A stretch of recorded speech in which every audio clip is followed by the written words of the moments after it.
شنو هو الحل؟ جاوبوني. طفولتي دازت معاناة، هاد الناس عايشين معاهم، ممكن يكونوا معاك في الدراسة، ممكن يكون معاك في العمل، ممكن يكونوا في العائلة، يعني عندك في العائلة معاك، ممكن يكون مرتك، ممكن يكون زوجك، ممكن يكونوا ولادك، والديك، خوتك، الاهل ديالك كتربطك بينك وبينهم صلة قرابة اللي ميمكنش تقطعها. وانت وعيتي وفهمتي وعرفتي ان هاد الناس كيسرقوا طاقتك النفسيه. احنا ما نتكلموش في هذا الفيديو على الطاقه الروحانيه، هذيك عرفنا انه السبب ديالها كتكون اصابه روحيه، ماشي الخاطر اللي فيه هو اللي كيأذيك او اللي معاه هو اللي كيأذيك. لا، حنا كنهضروا هنا على الاصابه النفسيه. انسان اللي كيكون بهذا الشكل عنده كيحمل واحد الطاقه او واحد الحجم هائل من البغض والكره في النفس، في الفؤاد ديالو. يعني ما يمكنش انت معاه في الدار متفائل مرح فرحان، كتبغي نصيبك من الضحك ومن البسط ومن نصيبك من انك تفرح، يعني من الفرح، كتبعد كل البعد عن الحزن. هما معاك عايشين على انهم ياخذوا منك هذيك الفرحه ويعطيوك الحزن. هما ما يمكنش يضحكوا، ما يمكنش يفرحوا، ما يمكنش يبسطوا. هما شكوى شكوى شكوى، يتشكى يتشكى يتشكى يتشكى، انا مريض، انا مضرور، انا ما عنديش، انا محقور، انا طرا ليا وطرا ليا، وقع ليا داروا ليا. يعني يكفي، عرفتك انا من هاد النوع، يكفي صافي، خصني نوقف. ما يمكنش انا نبقى اذان صاغيه ليك دائما دائما دائما، ما يمكنش. الا ما كانش عندي القدره انني ننسحب من العلاقه فخصني نعمل جدار بيني وبينها. ما يمكنش غنقطع العلاقه القرابه بيني وبينك، خصني نتعايش معاك. كيفاش نتعايش معاك؟ وهو انني نحجب عليك طاقتي، ما تبقاش تشوفها.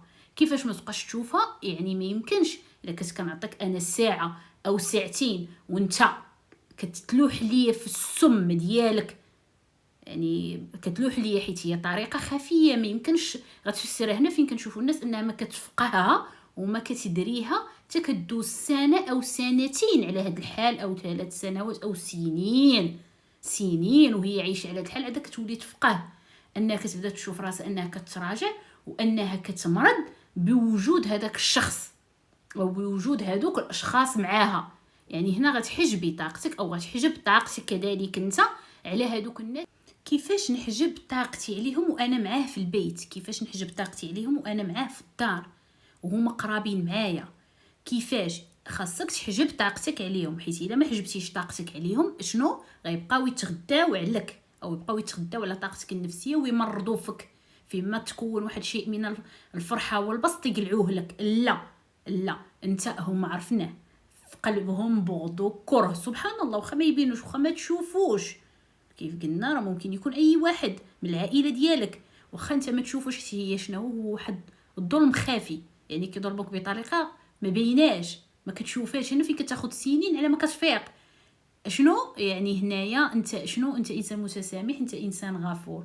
هادشي علاش وطاقتك زوينه، هادشي علاش ما كيجيكش انك كيفاش ممكن تحجب طاقتك عليهم وانت معاهم في الدار.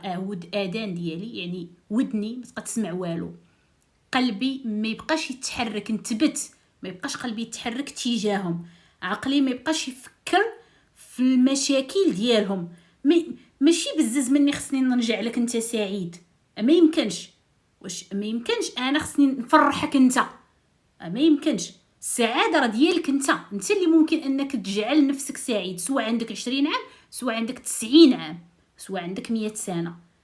السعاده بيدك انت وبيد الله اكيد. يعني انا شنو ذنبي انني انا يلا بديت في الحياه، خصني انني تزوجت بك او تزوجت بيك انتي او ولدي او والديا او خوتي؟ شنو ذنبي نخليك انت سعيد وفرحان؟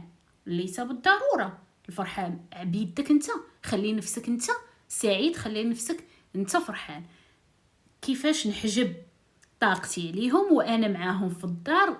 نعطي واحد شويه، الا كنت كنعطي ساعه او ساعتين نعطي شويه ونفصل. وملي كيبدا الكلام كيتقال نبدا انا داوي مع راسي، مع نفسي، مع روحي، نبدا داوي مع الروح ديالي والنفس ديالي بجوج، ندوي معاهم. هدا ما كاين والو، ما كاين والو.